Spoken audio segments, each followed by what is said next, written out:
Welcome back. Not so many years ago, one could only dream of the Silver Arrows because there weren't any until one or two got liberated from Eastern Bloc countries.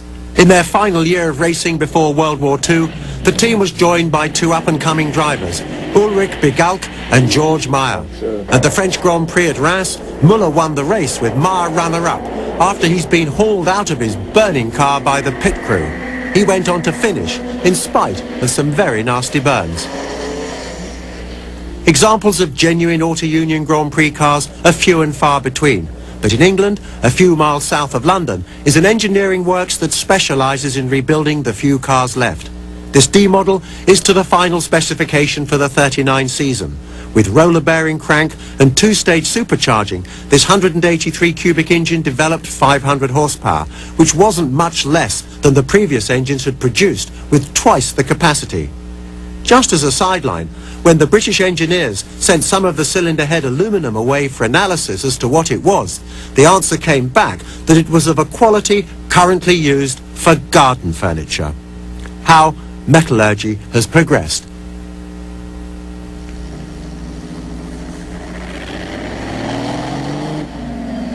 Suitably equipped with all these modifications and improvements, Tazio Nuvolari duly presented himself to drive in the Czech Grand Prix, the last race ever held for Auto Union, on the fateful day that World War II broke out on the 3rd of September 1939. Nuvolari finished off with a win that day, but it would be 6 long years before Grand Prix cars would race again, and the Auto Union cars were long gone and took years to retrieve from their hiding holes in East Germany and Russia.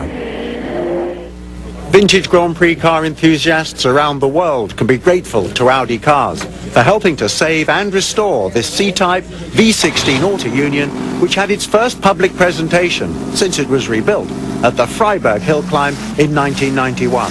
The car attracts just as much attention as it used to, and after all those years of restoration, is probably in better condition today than it was when new. Audi have also been responsible for rescuing Hans Stuck's hybrid 1936 chassis, but 39-bodied hill climb car from Riga in Russia, seen here at the Goodwood Festival of Speed, where I interviewed Hans Stuck Jr. I see you today very excited at driving this wonderful Auto Union car. Yes, of course, I would say it's a very emotional moment for me, sitting in a car driving that. I'm sure of my dad did it many years ago, and to be here to drive this car means really a lot to me. But we can only wonder at the strength and tenacity of people like your dad for being able to drive these cars in sort of 500-mile Grand Prix. Yeah, I mean, for me, unbelievable. Then we are really weak fellows nowadays. No power steering, no proper seats, then there was no protection for yourself. And then do 500 kilometers on a very bumpy old Nürburgring. I think that those guys really were the right heroes. And you can't wait to give this thing a go on the hill. Absolutely. I'm really daring for this moment, and I hope it stays dry in the afternoon and we have a good time out. Thanks, Hans.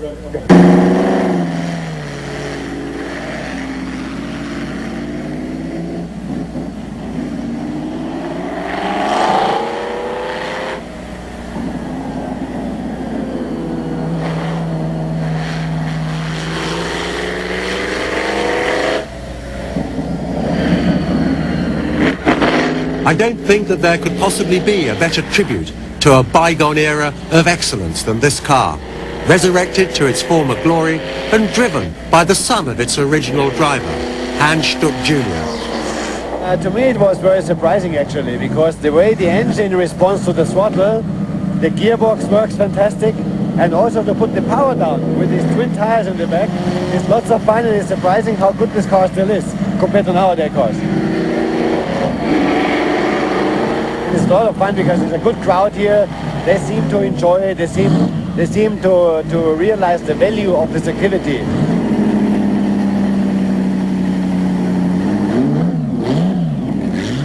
The funny thing is the car gets better every time we drive it, Since the engine is getting freer now, it's less misfire, and you know what? I enjoy it very, very much now. I get the feeling, the little understeer turning in, and when they put the foot on the throttle response gets better, and you feel this little oversteer with the power.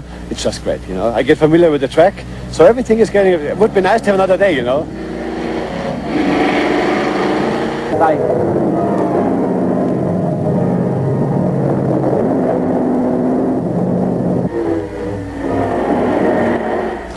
Every time I watch that footage, I always learn something new. But I can only marvel at the sheer raw bravery and courage of the men involved.